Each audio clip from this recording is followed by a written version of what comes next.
It's always about trying to extend that period where the image feels malleable.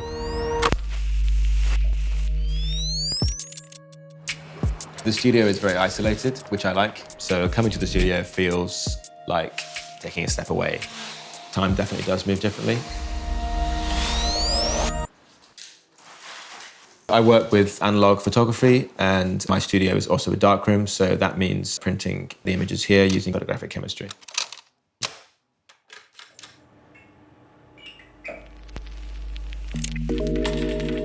My initial interest in darkroom work was as a kind of magical practice. I grew up not far at all from sort of the birthplace of photography, where Fox Talbot made some of the first photographs.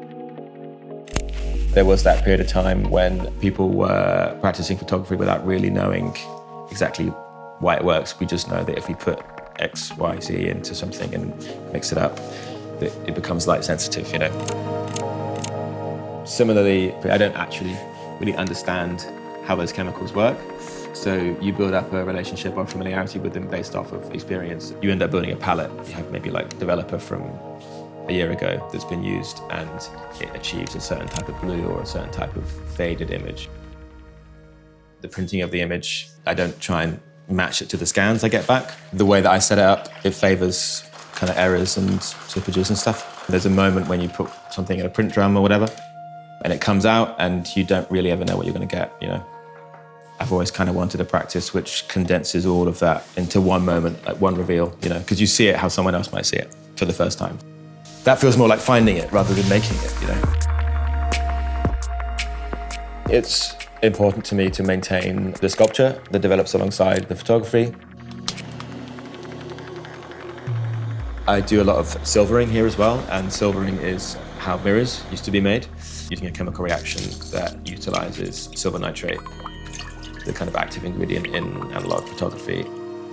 It has this ability to reproduce things, you know, so if you apply it to glass through this process, it has the ability to reproduce something through a mirror, you know. It feels photographic. After graduating art college, I worked at Frieze doing print distribution, so it's nice to go back and be there as an exhibitor. The work in focus will be 2 large-scale photographs and 2 or 3 glass sculptures. This image, which is on the booth, is an artificial sun that UCL have. It can simulate a day-night cycle. We're talking about light and time, and also about discovery and seeing, you know. So all these parallels felt close to the darkroom. I hope that people can look at the sculptures and the photographs as being a kind of more expanded idea of photography, a kind of more open-ended approach to image making.